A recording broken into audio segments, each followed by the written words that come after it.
네, 여러분 안녕하세요. AWS 리인벤트 2021 분야별로 집중 탐구하는 시간 두 번째 시간입니다. 조금 오래 지금 하고 있는데 여러분들 좀만 참으세요. 네, 이번 시간에는 AWS 컨테이너 신규 서비스 집중 분석을 하려고 하고요. 그 AWS에서 솔루션 아키텍트라고 계신 정영준님 모셨습니다. 안녕하세요.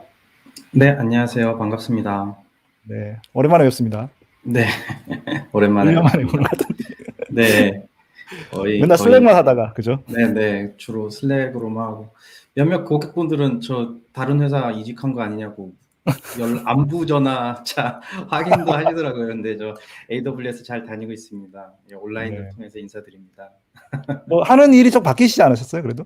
네, 저는 지금 그 WWSO라고 저희가 이제 서비스만 좀 집중적으로 해서 이제 좀 딥다이브 하는 팀이 있습니다. 월드와이드 뭐 스페셜리스트 오거나이제이션이라고 해서 거기에 컨테이너 스페셜리스트 SA로 지금 일하고 있습니다. 네, 원래 이제 엔터프라이즈 기업들을 도와주시는 일을 하시다가 이 네, 컨테이너 쪽으로 이제 옮기셨는데 오늘 좀 많이 기대를 해보도록 하겠습니다. 네, 맞습니다. 네, 그 컨테이너 쪽은 사실 그 최근 그 며칠 사이에 이렇게 업데이트가 막 이렇게 막 부각을 막 하지는 않았더라고요. 네, 맞아요. 그게 지금 이제 전반적으로 컴퓨터 팀 내에서도 사실은 컨테이너의 뭐 이제 사용량이라든지 고객의 디맨드가 계속 엄청나게 많이 올라가고 있고 업데이트도 되게 많이 있기는 하지만 이게 이제 포커스가 되지는 않고 다른 서비스의 이제 백엔드에서 이것들을 좀 더 유연하게 돌릴 수 있는 서비스로 자리를 잡고 있습니다. 예, 주로 보시면 지금 AWS에서 실제로 가장 빠르게 성장하고 있는 서비스가 EKS라고는 하는데 사실은 뭐 EKS가 무슨 업데이트가 있습니다라고 딱 해가지고서 이렇게 설명드리지는 않았어요. 그리고 이제 오늘에서야 이제 뭐 지난 밤이죠. 뭐 이제 카펜더 같은 것들을 이제 좀 이렇게 소개를 하긴 했지만 EKS에 대한 내용들은 이야기하지 않고 있거든요. 근데 이제 저희들이 엄청 바쁜 거는 사실은 업데이트는 어마어마하게 많습니다. 그래서 오늘 그것들을 중에서도 몇몇 중요한 것들만 조금 이렇게 찾아가지고서 저희가 업데이트를 좀 준비했습니다. 네, 사실 컨테이너 서비스들 보면 그 컨테이너 서비스 팀이 좀 잘하는 거 있는 것 중에 하나가 그 컨테이너 그 로드맵을 아예 GitHub에다 공개를 해놓고 피처 업데이트를 그때그때 막 반영을 막 하잖아요. 그래서 사실 네, 굉장히 컨티뉴어스 디플로이를 막 계속 하고 있기 때문에 사실은 이게 네, 뭔가 네. 딱 좋은 건 안 보이지만 진짜 그 안에서 백조들이 이렇게 막 이렇게 그 헤엄을 치듯이 진짜 기능 피처 업데이트가 진짜 빠르죠, 그죠? 네, 맞습니다. 네.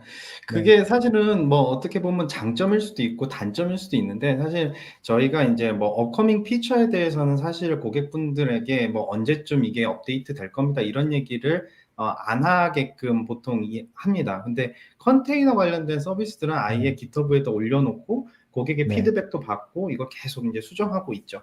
그래서 오늘 제가 준비한 내용도 사실 리인벤트에서 소개되진 않았지만 실제로 리인벤트 때 업데이트 되는 내역들과 그 다음에 전후해가지고서 했었던 업데이트 된 주요 내역들 위주로 좀 정리를 했습니다. 네. 자, 그러면 한번 시작해 볼게요. 네. 그래서 지금 이번에 리인벤트에 업데이트된 내역들이 수십 가지가 있고 그 다음에 앞으로 또 업데이트될 내역들이 있는데요. 그 중에 몇 가지만 한번 같이 이야기들을 해보도록 하겠습니다. 네. 올해 이제 그 업데이트된 EKS의 업데이트 중에는 이제 보틀로켓의 서포트가 매니지드 노드 그룹으로 이제 가능해졌다는 게 가장 이제 조금 하이라이트 할 만한 내역이었습니다. 그래서 예전에는 이제 고객분들이 셀프 매니지드를 하시거나 아니면 뭐 매니지드 워커 노드를 이제 이용하시는 경우들이 이렇게 많이 있었는데 이때도 보틀로켓을 사용하려고 하신다고 한다면 매니지드 워커 노드는 좀 어렵고 이제 셀프 매니지드를 사용하시거나 이런 부분들이 있어야 했습니다. 이렇게 되다 보니까 결국에는 이제 보틀로켓을 이용하기 위해서 EC2라든지 AWS의 이제 인프라 기능들을 별도로 운영하고 관리해야 되는 이런 운영의 부담감이 이제 가중되는 거죠. 보안적으로 안정적이고 그다음에 조금 더 이제 가볍게 EKS를 운영하기 위해서 보틀로켓을 사용하는 건데 이런 추가적인 이제 운영에 대한 버든이 생기는 겁니다. 그래서 이거를 이제 매니지드 그룹으로 할 수 있게끔 저희들이 이것들을 이제 추가했고요. 그 다음에 뭐 이제 KMS를 이용하는 거라든지 페드램프 뭐 컴플라이언스를 뭐 이제 추가하는 거나, 그 다음에 OIDC 프로바이더 어센티피케이션을 이제 네이티브하게 사용할 수 있게 EKS에서 이제 추가했던 기능들이 이제 보안 쪽에서 이제 주요 이제 하이라이트 할 만한 기능들이었습니다. 그리고 이제 또 키 런처에는 이제 많은 고객분들이 이제 관심을 가지셨던 것 중에 EKS 애드온, 매니지드 애드온이었습니다. 저희가 EKS를 이제 처음에 2018년도에 이제 소개를 하면서 이제 처음에는 컨트롤 플레인을 매니지드 해드리는 걸로 이제 포지셔닝을 그렇죠. 했고, 그 다음에는 워커 노드를 매니지드 해드리는 거를 포지셔닝 했습니다. 2019년, 2020년에. 그리고 2021년에는 이제 매니지드 애드온과 이제 전체의 인티그레이션에 대한 기능들이 계속 추가가 됐는데요. 그때 이제 EKS 매니지드 애드온에서 코어 DNS랑 이제 큐브 프록시가 이제 추가가 됐고요. 앞으로 이제 2022년에 더 많은 애드온들이 추가될 예정입니다. 그리고 이제 EKS 이제 워크숍 같은 것들을 이제 고객분들이랑 같이 해보면 EKS 오전에 설명드리고 맨 마지막 시간에 저희가 뭘 했냐면 EKS를 생성하는 작업을 딱 한 다음에 밥을 먹으러 갔어요. 왜냐하면 네. 밥을 먹고 와야 클러스터가 생성이 됐거든요. 네. 네. 그런데 이제 리듀스 그 클러스터 크리에이션 타임이라고 해서 이제 인미닛에 싱글 디짓 미닛에 이제 클러스터가 생성될 수 있게끔 이제 성능이 향상됐습니다. 그리고 이게 이제 클라우드 포메이션과 인티그레이션이 더 이제 긴밀하게 되면서 EKS에 대한 태그를 이제 이제 인티그레이션을 해서 이제 선택을 하게끔 셀렉터를 선택을 한다든지 이런 기능들이 이제 추가가 됐죠. 그리고 이제 많은 고객분들이 이제 IAC 많이 하지 않습니까? 특히 이제 EKS를 사용하시는 고객분들 중에는 이제 IAC에 이제 관심이 많은 고객분들이 계실 거예요. 그래서 많은 분들이 이제 테라폼 같은 것들을 이용하시는데, 테라폼을 쓰게 되면 어쨌든 인프라스트럭처와 그 다음에 뭐 쿠버네티스, 그리고 쿠버네티스에 올라가는 어플리케이션의 디플로이먼트 파이프라인을 관리하는 이 부분들은 다 세퍼레이트 될 수밖에 없거든요. 그래서 이제 제가 이제 뒤에서 설명드릴 이제 컨스트럭트 허브 이런 데서 이제 사용하는 CDK가 세 가지 버전으로 나뉘게 됩니다. CDK가 하나는 그냥 CDK인데 이거를 저희가 이제 명명하기로는 CDK for Cloud Formation입니다. 그 다음에 CDK 파레스는 바로 CDK for Kubernetes고요. 그 다음에 CDK의 for 테라폼이라고 해서 CDK TF라는 게 생깁니다. 그래서 세 가지 버전의 이제 CDK가 생기는데 결국엔 CDK로 이 모든 것들을 한 번에 컨트롤할 수 있게 되는 거죠. 그래서 CDK TF로는 IAC를 하고요. CDK 파레스로는 이제 헬름 차트라든지 이런 것들을 이제 언어적으로 이제 단순히 이제 디클레어티브한 형태로, 그러니까 선언형으로 이제 디플로이먼트 파이프라인을 구축하는 게 아니라 이걸 언어적으로 이제 스크립트 수준이 아니라 랭귀지로 이제 구현할 수 있는 형태로 이렇게 만들 수 있는 부분이 되어지는 거고요. 이거를 전체를 CDK 에코시스템을 이용해 가지고 AWS의 다양한 서비스들과 인티그레이션 할 수 있게 합니다. 그래서 중요한 게 바로 AWS 컨트롤러 for Kubernetes인데요. ACK를 이제 설명을 드리면 이 ACK가 약간 혼동이 될 수 있는 개념들이 좀 있는 것 같아요. 왜냐하면 뭐 EKS 예전에 보면은 뭐 IAM Authentication Helper 같은 것들을 이용해서 AWS 서비스랑 통합이 된다든지 아니면 AWS의 ALB, NLB를 컨트롤하기 위해서 AWS 로드 밸런서 컨트롤러를 이용한다든지 이런 작업들이 이미 있었지 않습니까? 그렇죠. 근데 AWS 컨트롤러 for Kubernetes 같은 경우는 이런 이제 뭐 ALB라든지 뭐 이런 것들 뿐만이 아니라 뭐 S3라든지 뭐 레드시프트라든지 다이나모DB라든지 이런 것들을 그냥 쿠버네티스에서 마치 그냥 야물 파일을 이용해서 컨트롤할 수 있게끔 해주는 것처럼 이렇게 만들 수 있게 해주는 이제 확장형 컴포넌트인데요. 이것들이 이제 2021년에 GA가 됐습니다. 그래서 이런 것들을 활용하셔서 쿠버네티스 네이티브하게 활용하실 수 있는 거죠. 저희들이 이제 2021년과 2022년에 아직까지는 이제 그 런치하고 있지 않는 것 중에 이제 내부적으로 하는 프로그램이 있습니다. 그게 뭐냐면 Well Architected for EKS거든요. 거기에서 제일 중요한 것 중에 하나가 뭐냐면 쿠버네티스 안에서는 쿠버네티스의 네이티브 메소드를 통해서 클라우드 프로바이더의 특정 기능들을 접근하는 것을 추천을 합니다. 이게 무슨 얘기냐면 어쨌든 쿠버네티스의 가장 큰 장점 중에 하나는 이제 포터빌리티이지 않습니까? 그런데 이거를 이제 온프레미스든 뭐 여러 클라우드 프로바이더를 이제 통합하는 하이브리드 모드를 이제 만든다고 했을 때 이게 뭐 특정 서비스라든지 네트워크에 네이티브한 그냥 이게 다이렉트하게 스태틱하게 접근하는 메소드가 있다라고 한다면 이거는 이제 이런 유비쿼터스 포터빌리티가 제공되지 않겠죠. 예를 들자면 뭐 AWS의 다이나모DB에 네이티브 API를 호출하는 부분이 있다고 한다면 무조건 AWS를 사용해야겠죠. 근데 제가 지금 리인벤트에서 AWS 말고 다른 데도 사용할 수 있습니다 얘기해가지고서 조금 혼란스러웠을 수 있을지 모르겠어요. 근데 기본적으로 쿠버네티스와 지금 AWS의 컨테이너 서비스들이 지향하는 방향은 오픈소스입니다. 그래서 ACK도 그렇죠. 오픈소스, 그 다음에 프로젝트 이제 카펜터도 오픈소스, 그리고 네. 뒤에 있는 뭐 AWS 디스트로포 오픈 텔레메트리 이것도 다 오픈소스인데 AWS에서 컨트리뷰션 하는 내역들입니다.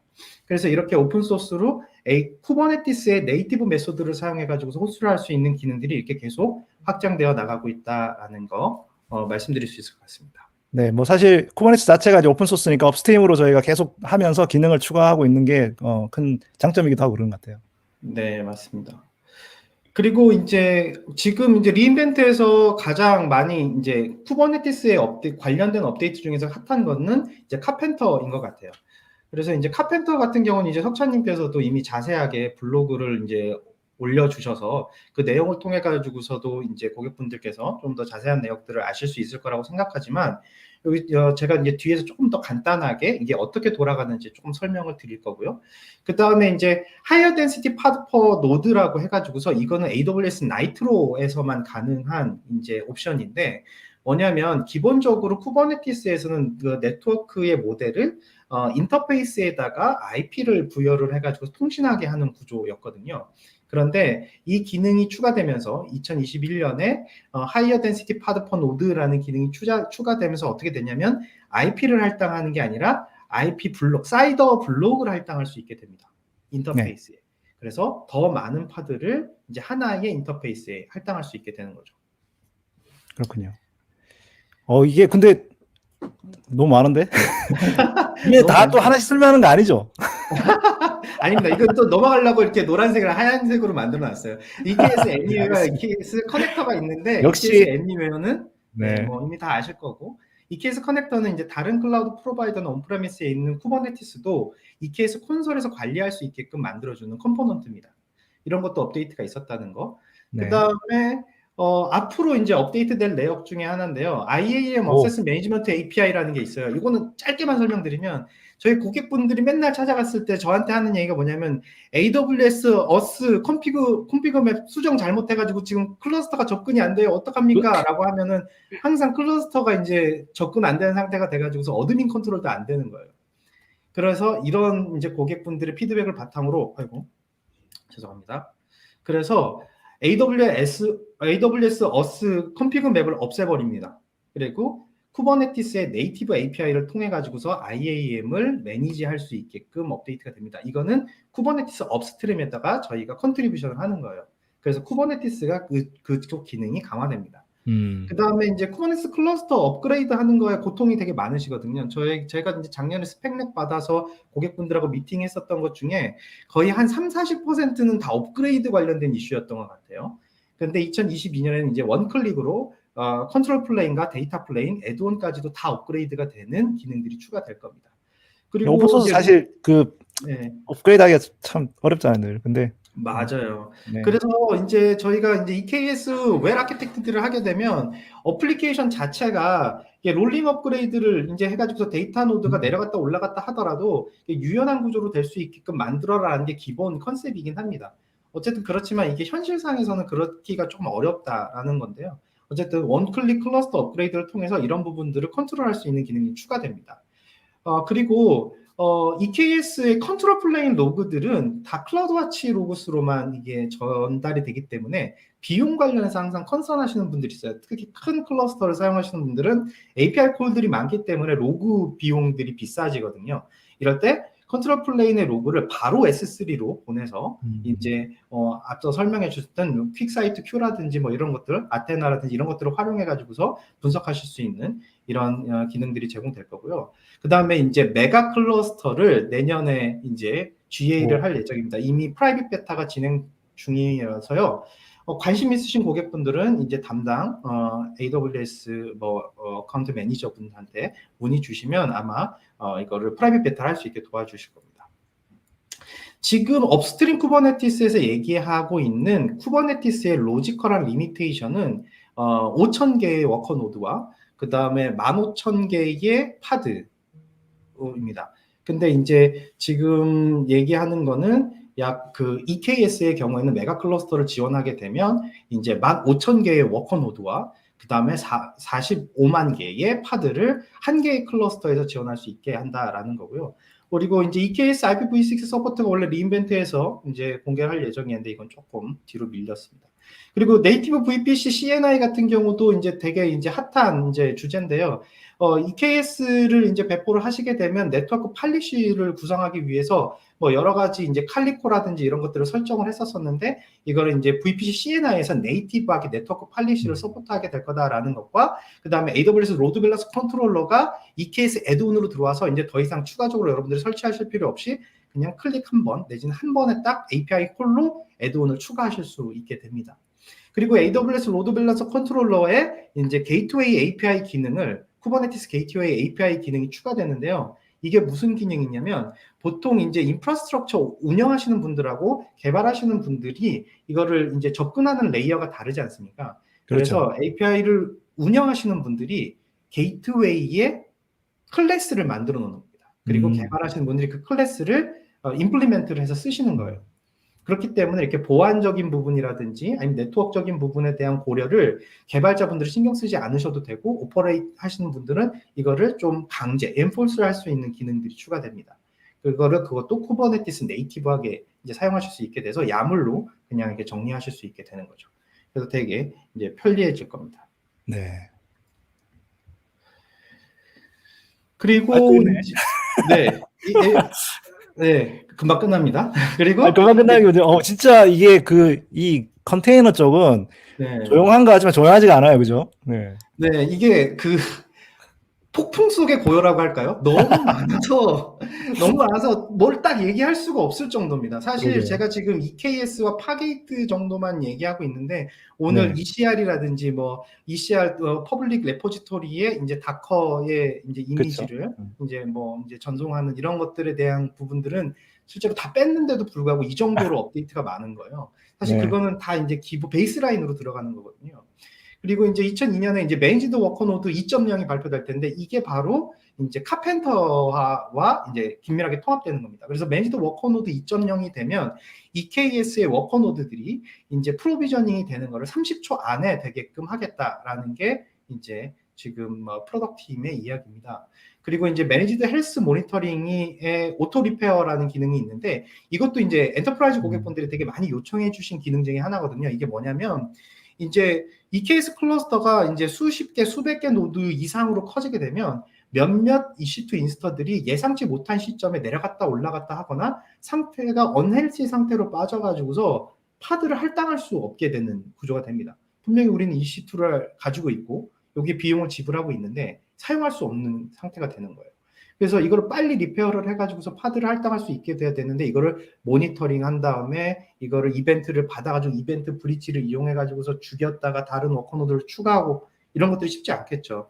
그래서 이게 이제 카펜터가 추가되면서 매니지드 워커노드가 헬스 모니터링과 오토 리페어 기능이 더 강화가 돼서 이런 것들을 컨트롤할 수 있는 애드온이 추가될 겁니다. 그리고 이제 업그레이드가 이제 임프루브먼트가 돼서요. 업그레이드 속도도 더 빨라지고 간편해지는 이런 기능들이 추가될 거고 아웃포스트에도 매니지드 워커노드 기능이 들어가거나 뭐 다른 비용 효율적인 옵션들이 추가될 겁니다. 그리고 몇 개 더 있는데요. 중국 리전과 이제 프로파일에 대한 와일드카드 기능들이 추가될 거고 천천히 하셔도 돼요. 영준님 시간 있어요. 그래요? 제가 마음이 좀 급해가지고 너무 내용이 많은데 조신 시간이 그냥 제가 얘기한 거였어요. 네, 그래요? 알겠습니다. 조금 그럼 숨을 쉬어가면서 얘기하도록 하겠습니다. 네. 네. 뭐 이렇게 대단하네. 네. 저희가 지금 할 얘기가 너무 많아요, 사실은. 그 그래서 이제 매니지드 애드온 같은 경우도 예전에는 매니지드 애드온은 그냥 딱 설치하면 그냥 애드온이 들어갔거든요. 그래서 이제 이걸 수정을 하려고 하면은 커스터마이징을 여러분들께서 직접 하셔야 되는데 이게 힘들었습니다. 그리고 매니지드 애드온을 지웠다가 다시 설치하면 다시 디폴트 설정으로 들어가고, 이게 대표적인 게 이제 코어 DNS라든지 큐브 프록시 같은 경우 이런 것들이 이제 조금 설정을 바꿔서 이제 넣고 싶었는데 그런 것들이 안 되는 거죠. 그런데 이게 이제 컨피그가 가능한 옵션이 생깁니다. 그래서 여러분들이 설정을 직접 관리하시면서 그것들을 가져다가 이제 배포되게끔 하실 수 있는 기능들이 이제 추가가 될 겁니다. 네, 그리고 이제 사실 참 오픈, 매니지드 네. 서비스는 이제 애드온이 이렇게 많이 이렇게 제공을 해주는 게 좋잖아요, 그죠? 그래서 늘어나고 있네요, 점점. 맞아요. 예, 그리고 이제 앞서 설명드렸듯이 이제 AWS 로드 밸런서 컨트롤러도 이제 애드온으로 관리가 될 거고, 그리고 이제 다양한 형태의 이제 ACK에서 서포트하던 컴포넌트들도 다 이제 애드온으로 들어오게 되면 이제 고객분들께서는 AWS의 네이티브 서비스들, 예를 들어서 뭐 S3, 다이나모DB, 뭐 오로라 이런 것들도 마치 그냥 쿠버네티스의 네이티브 서비스를 이용하는 것처럼 사용하실 수 있게 되는 이런 이제 결과가 일어나겠죠. 네. 그리고 이제 오픈 텔레메트리 오퍼레이터 같은 경우도 이제 원래 이거 설정하려면 좀 이것저것 설정들이 많았거든요. 근데 이거를 원클릭으로 모니터링, 트레이싱, 로깅을 할 수 있게끔 EKS 클러스터가 오픈 텔레메트리 오퍼레이터를 이제 네이티브리 인티그레이션이 된다라는 것 정도로 알고 계시면 좋을 것 같고, 이건 나중에 저희가 조금 더 업데이트가 있을 예정입니다. 네. 그리고 EKS 애니웨어라든지 뭐 이런 것들, 하이브리드 모드에 관심이 많은 고객분들은 아마 이제 플럭스에 대해서도 관심이 되게 많이 높아지시는 것 같아요. 왜냐하면 EKS 애니웨어가 디폴트로는 플럭스의 이제 오퍼레이션 모델을 이제 채택을 했거든요. 그렇죠. 네, 플러스. 그래서 이 플럭스의 이제 플럭스를 애드온에서 네이티브 플럭스 서포트를 이제 내년에 이제 제공할 예정이고요. 그 다음에 이제 EKS 애니웨어가 이제 마켓플레이스랑 인티그레이션이 됩니다. 그래서 EKS에 올라가는 서비스들, 컨테이너들 이런 것들이 우리 마켓플레이스에 AMI 올려놓고 그 비용 이렇게 했던 것처럼 하는 것처럼 이게 쿠버네티스에 올라가는 컨테이너들, 야물 파일들도 그렇게 마켓플레이스 인티그레이션이 이제 되게 돼서요.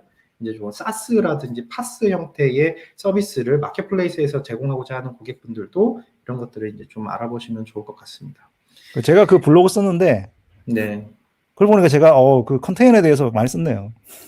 그럼요. 많이 쓰실 수밖에 없어요. 석찬님처럼 그냥 최근 소식을 계속 업데이트를 하시면 컨테이너에 대한 업데이트가 많을 수밖에 없습니다. 그러니까요. 사실은. 네. 그리고 아까 전에 이제 능선님이 얘기해 주셨던 것들, 뭐 이제 컴퓨터 옵티마이즈라든지 이런 것들, 그 다음에 작년에 업데이트 됐던 뭐 EC2의 이미지 빌더, 뭐 이런 것들이 사실은 EKS랑 되게 긴밀하게 인티그레이션이 되는 기능들이라 이런 것들이 사실 컴퓨터랑 컨테이너는 따로 떼어놓고 설명하기 어려운 주제입니다. 그리고 컴퓨터 팀의 가장 중요한 워크로드 중에 하나의 VPC가 EKS에서 네이티브하게 서포트되는 쪽으로 계속 흘러가고 있고, 이제 네. 나중에는 이제 네트워크 팔리시뿐만이 아니라 이제 서비스 메시 같은 기능들도 이제 통합이 될 거라 이런 것들도 관심 있게 지켜봐 주시고 EKS 이제 많이 좋은 피드백 주시면 더욱더 저희들이 잘 발전시켜 나갈 수 있을 것 같습니다. 네. 그리고 이제 EKS 애니웨어에서 베어메탈 서포트가 이제 내년에 이루어질 예정인데요. 여기에서 베어메탈만 서포트하는 게 아니라 클라우드 스택에 대한 서포트 내역이 있습니다. 사실 이 EKS 베어메탈 서포트가 이제 거의 반년 이상 늦어진 이유는 사실은 이제 워커노드와 컨트롤 플레이는 프로비저닝하고 이것들을 자동으로 관리할 만한 이아스 기능들이 이제 완벽하게 통제가 되는 환경이 돼야지만 EKS 애니웨어를 컨트롤할 수 있을 거잖아요. 그런데 이 사실 오래전에 이런 그 이아스 플랫폼을 되게 잘 만든 서비스가 있었습니다. 바로 이제 시트릭스가 클라우드 스택이라는 것들을 잘 만들었었죠. 오픈 소스로 이렇게 잘 했으면 좋았겠지만 그때 이제 레드햇하고 좀 다른 방향을 갔었는데 지금은 이제 오픈 소스로 해서 아파치 클라우드 스택이라고 해가지고서 이아스를 컨트롤하는 되게 편리한 도구인데요. 이것들을 EKS 애니웨어와 통합해서 사용하실 수 있는 기능들, 그 다음에 EKS가 이제 아웃포스트로 들어갑니다. 그래서 아웃포스트와 함께 이제 쓸 수 있는 기능들, 그리고 EKS 애니웨어가 스노우볼에도 이제 올라가서 이제 완전히 고객의 엣지에서도 돌아갈 수 있는 기능들이 추가가 됩니다. 오늘 딥팍의 그 컨테이너 그 리더십 세션 보니까 에브리웨어, 애니웨어 이렇게 그러더라고요. 맞아요. 네. 네. 모든 그래서 곳에 지금 애니웨어가 있다. 네. 네, 그래서 EKS 애니웨어가 뭐 디스커넥티드 모드라든지 에어갭 모드 뭐 이런 것들도 이제 지원을 할 예정이다 이런 얘기를 하고 있어서 지금 EKS로 이제 모든 것들을 다 컨트롤할 수 있게 한다라는 겁니다. 심지어는 타 클라우드 프로바이더나 온프레미스에 있는 쿠버네티스, 셀프 매니지드 쿠버네티스에 대한 컨트롤도 EKS로 할 수 있게 해주겠다. EKS 콘솔에서 할 수 있게 해주겠다라는 게 EKS 커넥터의 이제 목표이기도 하죠. 네. 그래서 이제 그 쿠버네티스 저희가 EKS만 가지고서도 EKS와 로컬존, 아웃포스트, 애니웨어 그리고 디스트로를 이용해서 이제 애니웨어에다 설치할 수 어디든지 설치하는 EKS 이제 모델 방향으로 이제 가고 있고요. 위로 갈수록 이제 매니지드 서비스, 매니지드 워커노드, 매니지드 애드온 이런 것들을 통해서 여러분들이 조금 더 훨씬 다양한 이제 서비스와 인티그레이션 되는 방향으로 가는 거고, 이제 밑으로 갈수록 직접 매니지드 하시면서 조금 더 프라이빗한 환경에서 운영하실 수 있는 옵션들을 제공한다라고 보시면 될 것 같습니다. 네. 자, 그러면은 지금까지 이제 서두가 길었는데요. 사실 리인벤트의 런치에서 두 가지 가장 핫했던 이제 컨테이너 관련된 업데이트가 이제 카펜터와 이제 컨스트럭터 허브입니다. 카펜터는 일단 어저께 저녁 때 오늘 새벽에 이제 조금 더 자세하게 나왔기도 했고, 아까 전에 말씀드렸던 것처럼 석찬님이 업데이트를 주셨는데요. 컨스트럭터 허브 같은 경우는 이미 이제 베타 프리뷰가 진행 중이었고, 심지어 이제 몇몇 고객분들이 이걸 이미 사용하고 계시고, 저희 파트너사도 여기다 이제 업데이트를 하고 있었습니다. 그리고 이제 정식적으로 이제 GA를 어나운스 하는 거는 내일, 네, 발표가 될 예정입니다. 그래서 카펜터 같은 경우는 이렇게 화면에 보시는 것처럼 기본적으로 이제 카펜터가 파드의 리소스 상태를 모니터링 합니다. 그리고 파드가 전체 파드에서 스케줄이 되지 않는 언스케줄드 파드들을 모니터링 한 다음에 저스트인타임 캐패시티라고 해가지고서 되게 빠르게 워커노드를 프로비저닝 하거나 아니면 해당 파드를 프로비저닝 할 수 있는 워커노드를 찾아내서 거기에다가 이제 플레이스를 하는 이런 플러그인이라고 이제 보시면 되고요. 옵티마이즈드 캐패시티라고 해가지고서 이거는 이제 여러 개의 저희 뭐 EC2 인스턴스 플릿 같은 것들을 구성을 한 다음에 거기에 가장 적합한 형태의 이제 워커 노드를 활용을 해서 파드를 전개할 수 있는 이런 기능들이 카펜터를 통해서 이제 제공이 됩니다. 근데 이제 쿠버네티스나 컨테이너를 잘 쓰시던 고객분들은 일반적으로 이런 질문을 하세요. 카펜터가 왜 필요하냐고. 왜냐하면 기존의 오토스케일러, 네. 그다음에 VPA, 예, 버추얼 버티컬 파드 오토스케일러, 그다음에 호리젠털 파드 오토스케일러, HPA 뭐 이런 것들이 이미 오래 전부터 개발되어 왔었고, 그리고 또 AWS에는 오토스케일링 그룹이랑 런치 컨트롤, 런치 템플릿 이런 것들을 통해 가지고서 이런 기능들을 이미 제공한다고 예전부터 당신들이 얘기해 오지 않았냐라는 질문을 하십니다. 그래서 이제 저희 카펜터를 얘기하면 이 세 가지 질문을 항상 받아요. 왜 카펜터를 만들었니? 왜 클러스터 오토스케일러가 충분하지 않다는 거야? 라고 얘기를 하시는데, 저희는 충분하다고 처음엔 생각했지만 고객하고 같이 해보니 이게 좀 제한되는 부분들이 분명히 있었다라는 겁니다. 예를 들어서 이미 파드가 스케줄링이 안 돼서 서비스에 디스럽션이 발생하고 있는 상태에서 EC2 인스턴스를 그제서야 찾아가지고 프로비저닝하고 올리고 이것들을 준비하고 하는 것 과정 자체가 너무나 페인풀하고 오래 걸리더라라는 거고요. 그 다음에 이것들을 디텍팅하는 시간도 너무 오래 걸리는 겁니다. 이미 디텍팅이 돼야 EC2를 이렇게 프로비저닝 할 테니까요. 그렇죠. 그리고 이것들을 관리하는 것도 되게 어렵고, 그래서 결국엔 이 쿠버네티스와 그 다음에 EC2를 별도의 레이어에서 관리를 하는 이런 상황들이 발생하는 겁니다. 그래서 이거를 하나의 싱글 테넌트로 관리할 수 있는 방법이 뭘까라고 해서 저희가 이제 카펜터를 이제 개발을 해서 오픈 소스로 풀게 됩니다. 그래서 카펜터는 지금 현재는 AWS만 지원을 합니다. 그런데 카펜터만 딱 빼고 다른 이제 클라우드 프로바이더의 이제 오토 스케일링 이런 것들과 이제 인티그레이션을 할 수 있는 이런 구조로 이제 이미 설계가 되어 있고, 카펜터스는 쿠버네티스의 네이티브 메소드들을 확장하는 개념입니다. 그래서 이거는 AWS에 이제 피닝이 되는 이런 구조가 아니고요. 그리고 이제 이건 또 오픈 소스고, 그리고 이 카펜터가 지금 GA가 되는데 버전이 0.5죠. 그런데 0.5인데 이거를 프로덕션 넷이라고 하고 있습니다. 이게 1.0도 아닌데 0.5를 어떻게 프로덕션에서 씁니까? 라고 얘기하시는 고객분들이 있을 수 있는데, 0.5인 이유는 저희가 다른 클라우드 프로바이더들의 이런 기능들과 아직 인티그레이션이 좀 미진한 부분들이 있어서 0.5고요. AWS의 기능들과는 충분히 인티그레이션이 된다라고 보고 있습니다. 네, AWS랑 잘 인테그레이션 돼 있고 AWS 서포트도 받을 수 있고. 네, 네, 맞습니다.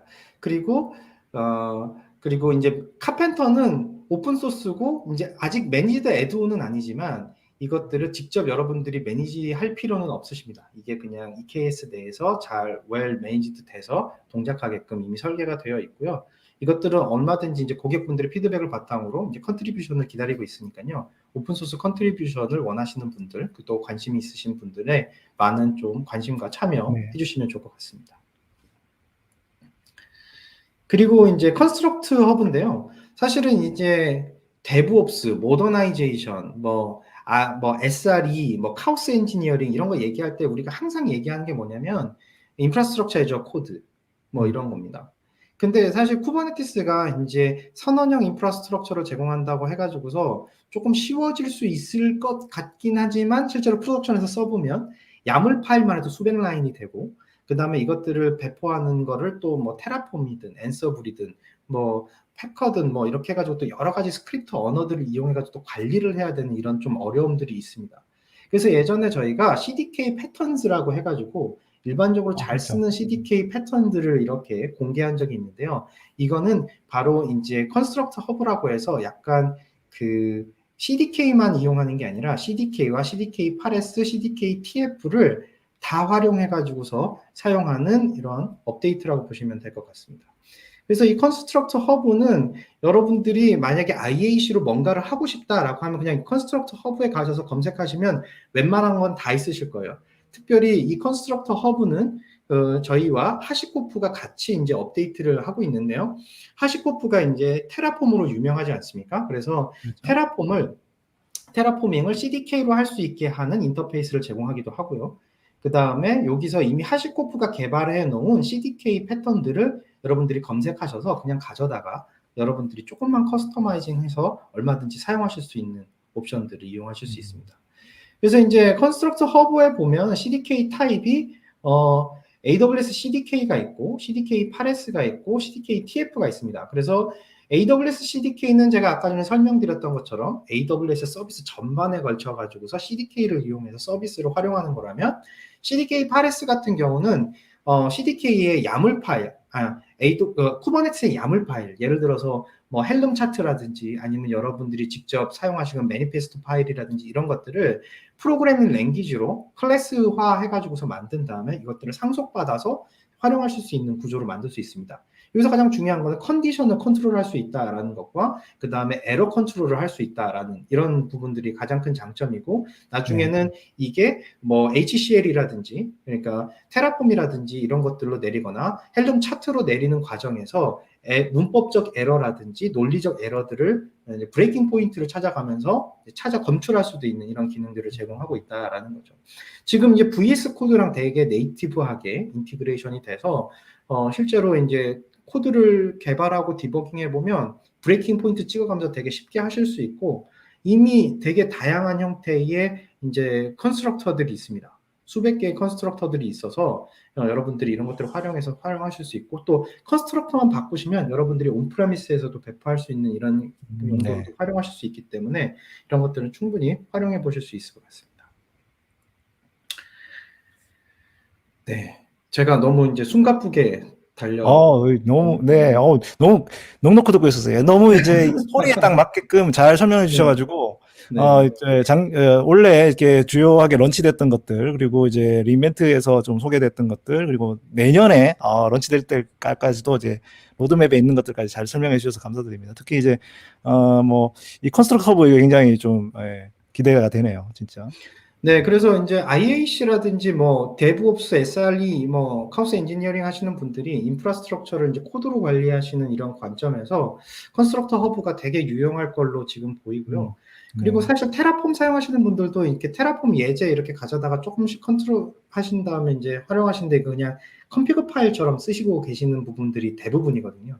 근데 네. 이거를 이제 언어적으로 이제 해서 이제 좀 이제 보안 옵션들이라든지 이런 것들 강제하기도 하고 그걸로 이제 체크해가지고서 문제 있는 것들을 검출하기도 하고 하는 기능들로도 확장하실 수 있어서 이런 것들이 이제 나중에 사실은 이제 제가 오늘 시간이 더 있었으면 이제 MLOps 내지는 이런 것들까지도 이제 인티그레이션 되는 기능들이 있거든요. 쿠버네티스가 네. 이런 것들 그럼 어떤 식으로 이제 모니터링하고 관리한 다음에 MLOps까지 머신러닝으로 이제 나아가는지에 대한 이제 네. 방향성 파이프라인들이 있는데 그런 것들도 이제 여러분들이 더 고민해 보실 수 있는 되게 중요한 이제 포인트일 것 같습니다.